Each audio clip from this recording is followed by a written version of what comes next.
Hi, friends and family, and welcome back to another episode of Pam and the Purple Couch podcast with Loki DePristo. Hey, how's it going? I'm Loki DePristo. It's great, man. How are you? I'm great, and I know what topic we are going to get into today, and I know it's going to be a rough one, so I might as well just get in.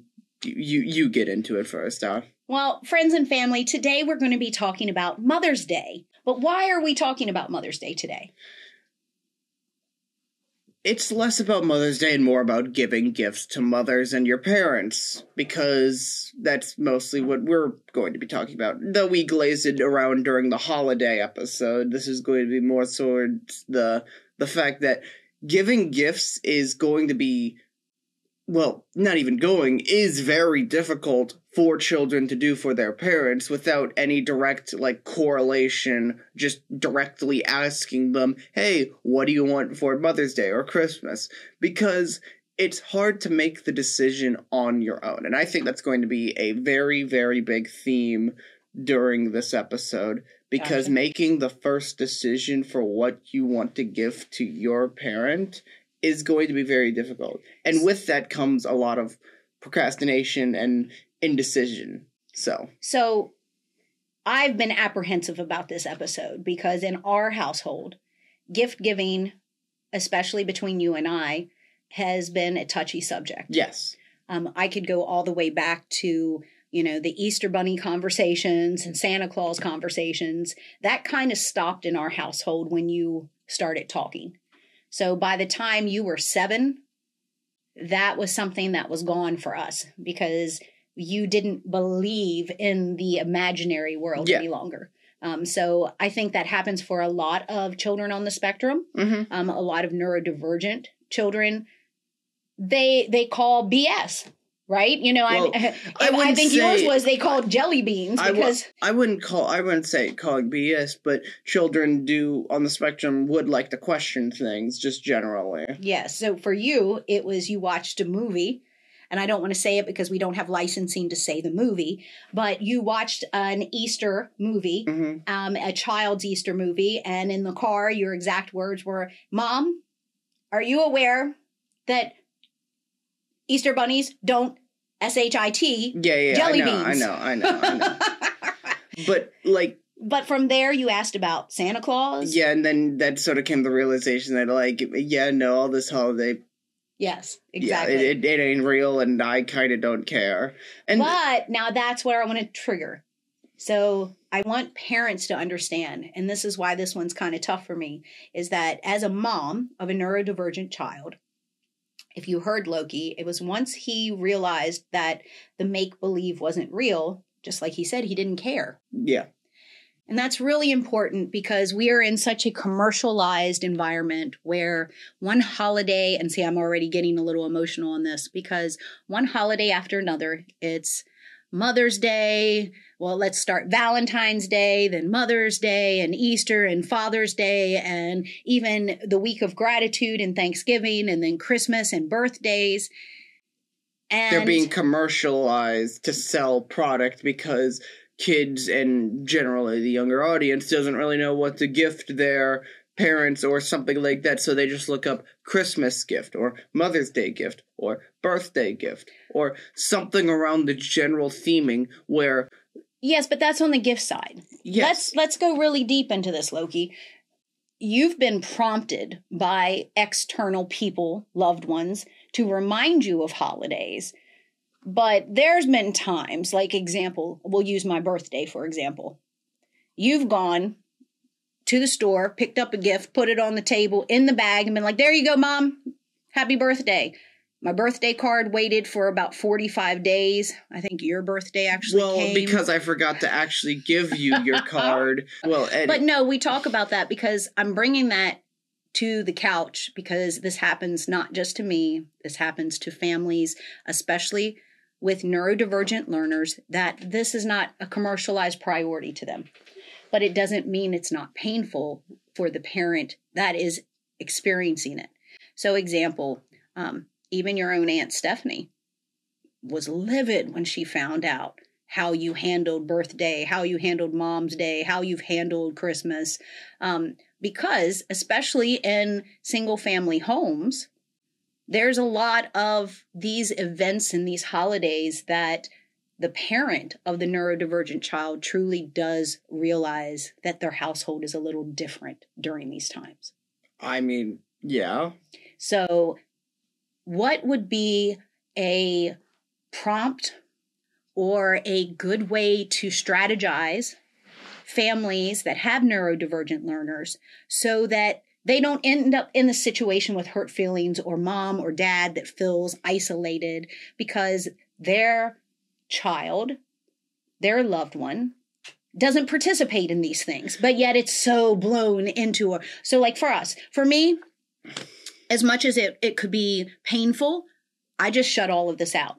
To me, birthday became, okay, well, it's just another day on the calendar, because then there wasn't an expectation, so that then there wouldn't be disappointment. Yeah. Same thing with Christmas. I think it's why in our company, I make sure that birthdays and Christmas and holidays are celebrated with every employee, because I don't want them to be the ones that at home it's not celebrated. Yeah. So what would you advise to the neurodivergent young adults listening to help them so that they don't have this for their parents or their loved ones at home? How do you bring this to their attention so that they can appreciate their loved one?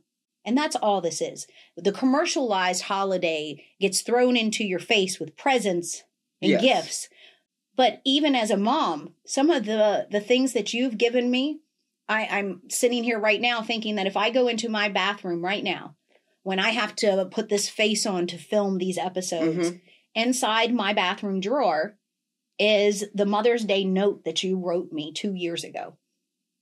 I don't even know if you realize this, but that handwritten note I keep whenever I get in my down spot. I bring that note up and I'm like, this is my son. I never know you actually kept that. I thought you threw it away because it was just like, a piece of paper that I kind of... Well, no, let's talk about a little kind of piece of paper, because you had forgotten Mother's Day all entirely. And so when you finally realized, because your Aunt Stephanie ripped into your butt, then you were like, oh, I guess I should write Mom a note because it's already Mother's Day and I didn't do anything. Well, it's also just sort of by the fact that just like, okay, here, now I can finally have the talking stick. It's difficult to get into like the headspace of like how... Because it's difficult. Okay, here. I feel like it may only be a me thing, may only be a spectrum thing. I don't know. It's okay. But I find it difficult to celebrate holidays. Okay, because now we're getting to it. So talk to me. Let's go. Okay, let's talk well, about I'm talking. Like I want to talk, and then you say, okay, yeah, no, go forward. So here. I have a struggle with trying to celebrate these holidays because of the fact that it's hard to get into the mood. Because why would I have to, if I know that Christmas is just, like, all about giving gifts and spending time with your friends, yeah, I could do that. I could spend time with my family, I could spend time with my friends, I could give gifts, but at the same time, like... Okay, after all that's done, it feels like we're all kind of just forced to be here. I can't get into the mood of the holiday most of the time because it feels just sort of like...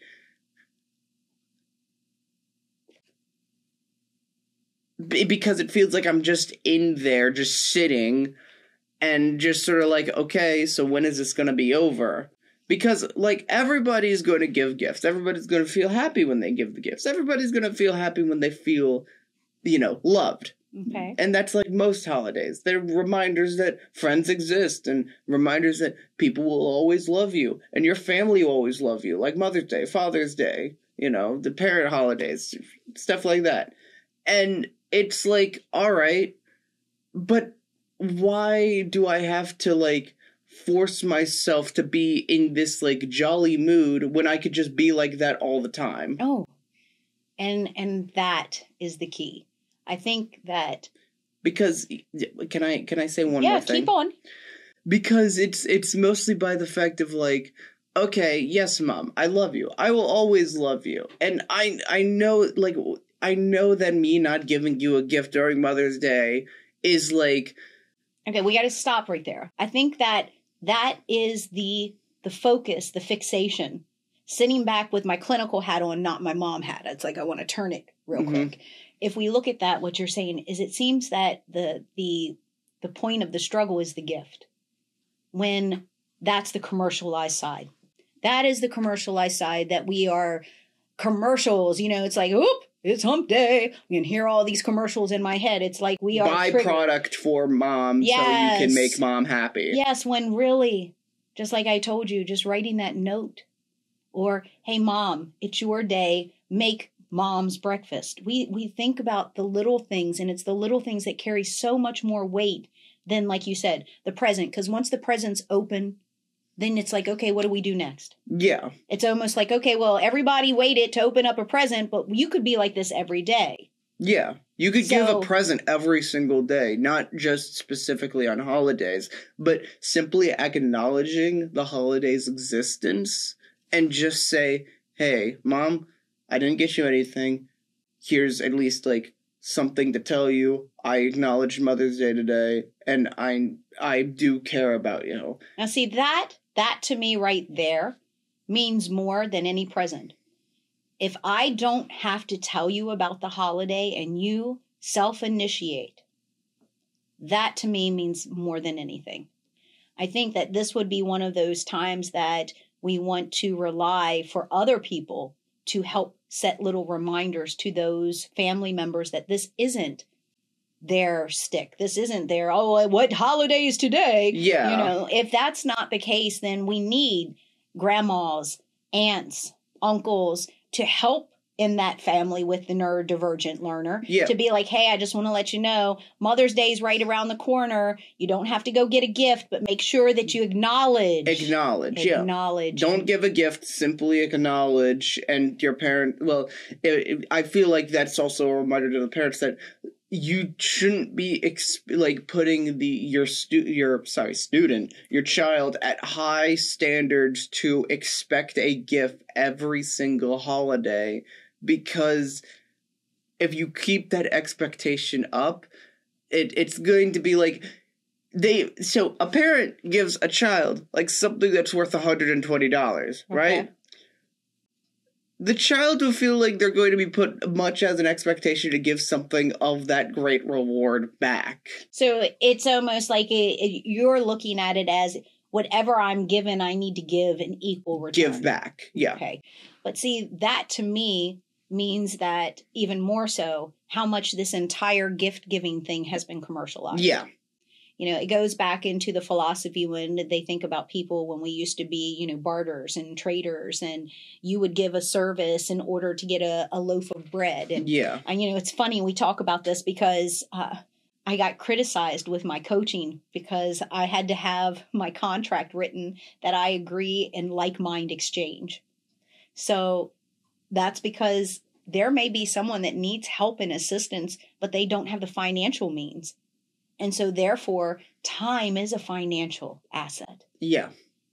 Those things, baking cookies. And giving your parents time. Yeah, now you're getting it. Yeah. For all of the neurodivergent population that listens to this episode, time is a resource. Time is valuable. So, rather than going to the store to buy that gift, just spend time. That is something that you can't get back. You get what I'm saying? So when I think about that, and I think about where we've gone in our wonderful circle, and we do have great communication, so there's a lot of families that listen to this podcast that don't have the communication you and I have. And a lot of the parents that have been in those where they felt left out, where they felt, oh, does my kid even know that it's a holiday? Yeah. And so that could be where the sibling or the spouse or the aunt, in our house, it's Aunt Stephanie to the rescue. But that's where the family as a communal unit needs to come together. Mm-hmm. And it could be, just like in our house, Loki, how many times to celebrate holidays have we just done a game night? Yeah, just on Mother's Day, just to have that singular moment. And that moment of acknowledgement is, like you said, worth so much more than a single finite gift. Yeah. So if you were to give one tool, remember how we were talking about now that on this season, we're going to try to give our families and our listeners a tool to put into their toolbox I after already the got show. you. So what would be your tool today? Just simply remember. Now, that may seem like a difficult task considering how neurodivergent and people on the spectrum usually are, but simply, like, having someone say, hey, like, talk to someone, say, hey, if Mother's Day is coming up in the next 2 weeks, please remind me, because I don't know if I can remind myself, because it's very difficult to know about holidays until they're at least, like, 2 days ahead. Same thing with deadlines, okay? Which we could definitely talk about on, like, an entirely different episode. Okay. But such, like, deadlines, you will only feel like you're in the panic only 2 days, before it happens. And during those 2 days, you might feel like, oh my god, like, you might feel like you're in a panic. But even then, remembering 2 days before it happens still is enough time to say, okay, so reminding myself in 2 days, it'll be Mother's Day, give my mom the time she wants. I love that. I love that, Loki, because that's one of the things when I talk to you and I talk about the little things. It's the little things, the little moments that we all reflect on. Mm-hmm. Time to me is an illusion because it comes and it goes, but it's the moments, those pockets that you can hold on to.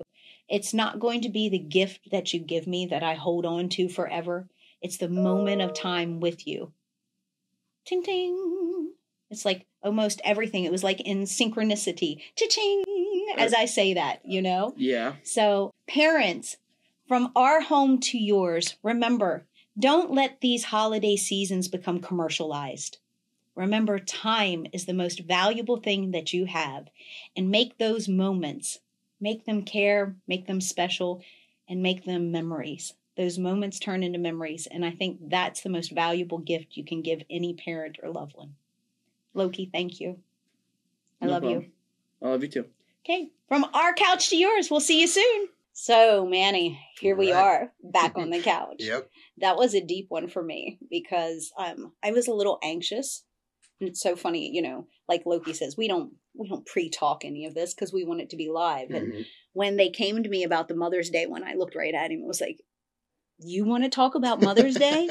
I was like, are you kidding me? I'm like, Loki, you've been here long enough to know this is not Loki's forte. Mm-hmm. So when he asked me, he was like, no, Mom, I want to talk about this because, you know, I've really screwed this one up a couple times. I'm like, no, really? Really?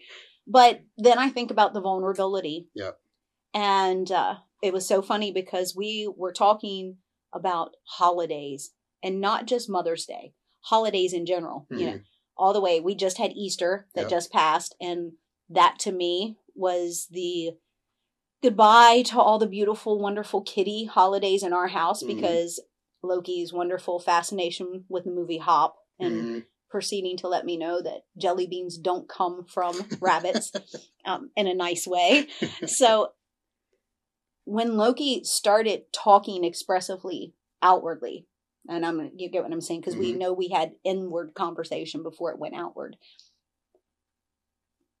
He was 6.5, 7 years old. It was like all of a sudden, boom, you know, and that's what I tell parents. It was like, once it starts, you've seen this. Yep. Once the communication starts and they get point A to C to D to B, because that's mostly what happens with our kids. They go A to D, then they come back to C, and then finally they go, wait a sec. There's a shortcut from A to B. And then all of a sudden it's like, blah, blah, blah, blah, blah, Yep, blah. and they don't stop. Yep. They make those connections. Yeah. Well, for us, it was like, okay, all of a sudden here comes this communication. And then all of a sudden, boom, by the way, all of the mental capacity that he was carrying, even though he wasn't verbally expressive outwardly, everything caught up because it wasn't that he wasn't mentally capable. Do you get where I'm going with this? So intellectually, he wasn't at a 6.5. He was at a 9, 10-year-old, but he would just hold it all inside. Right. Now, all of a sudden, here it comes. And when it came, I thought for sure, oh my goodness, okay. Just like having that first hug. Now I'm going to experience these things. Oh my goodness, we're going to be able to celebrate Christmas like my sister's house. And we're going to have Santa and we're going to have, oh yeah, nope. No, thank you. Didn't happen. It was welcome to having a superhero as a son. He's here. He's loud. He's going to be right there to talk with you. And by the way, he calls BS on all of this more kiddie generational stuff. And I don't say it's BS because it's a big part. I feel left out because we didn't get those holidays. Right. I mean, when Santa came to our house, there was no communication about it. It was mom going, "Oh, Santa came." Right. You know, when Loki started talking and could express himself, it was, "Why are you letting some fake man take credit for giving the gifts, mom?" You know, wow, where did this teenager all of a sudden come from? I went from baby to teenager. And then the next part was the imaginative. There was no imaginative. It was very concrete in our house after that. So much to the point that I compensated as a mom. So I would make excuses when these wonderful Hallmark holidays would come up. The commercialized. Did you get a Valentine's from your kid? Did you get a card on Mother's Day? Did you get a birthday celebration? Did you get a gratitude card at Thanksgiving? You know, I mean, you know, the world of commercials, everything now, like Loki says, oh, just buy a gift. It's another holiday. And now it's, you know, but he never was like that, ever. And so there were a lot of times as a mom that we just looked over so that we didn't have to justify that. Well, you almost had to change your expectations, I guess, at some point. You had to say to yourself, wait a minute, I'm not going to get all of those opportunities or those memories that I remember, but maybe that's okay. But it's getting to that point. You're so nice about it. Right. He makes it sound so wonderful that it's so easy. It's not easy, parents. It sucks. It does. It sucks really bad because you get especially not just a neurodivergent household, but a single mom household. Sure. You know, there's no one prompting. You know, there's no one going, "Hey, Loki." He's got Aunt Stephanie. Aunt Stephanie's like, "Why didn't you do this? What happened there?" Yeah. But it's not the same. And so we made moments. And I would not change anything in the world because, as you know, Loki and I have the best relationship ever. Right. But you had to shift your thinking. You had to shift your expectations, right? Correct. And I think that's a hard sell for most parents, right? Like, wait a minute. I was sharing with you earlier, you know, there's been a couple of birthdays that my kids forgot, you know, the birthday. And they have no reason to forget. It's in the middle of June. It's in summer. There's no school to, you know, make them forget. Even more so. No, that's why they forget because there is no calendar. It's free time now. And we have a family calendar that says Dad's birthday. No, they got no excuse. But it's happened a couple of times. And, you know, there comes a point where as a parent, you have to ask yourself, like, what's the relevant value? What's the importance to me? What is it that I'm looking for? And I'm not looking for gifts. You're not looking for gifts. You know, that's not the thing. That's not what we're looking for. It's a sense of acknowledgement, a sense of your child saying something nice to you, a compliment, something like that, right? Those little things.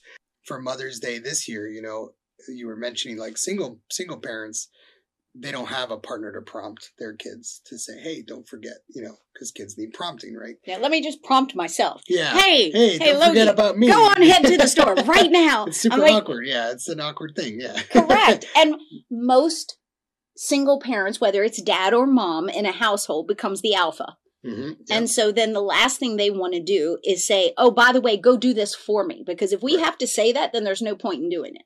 Well, and I think that's also something to kind of pay respect to all the families out there, whether you're single or not or whatever.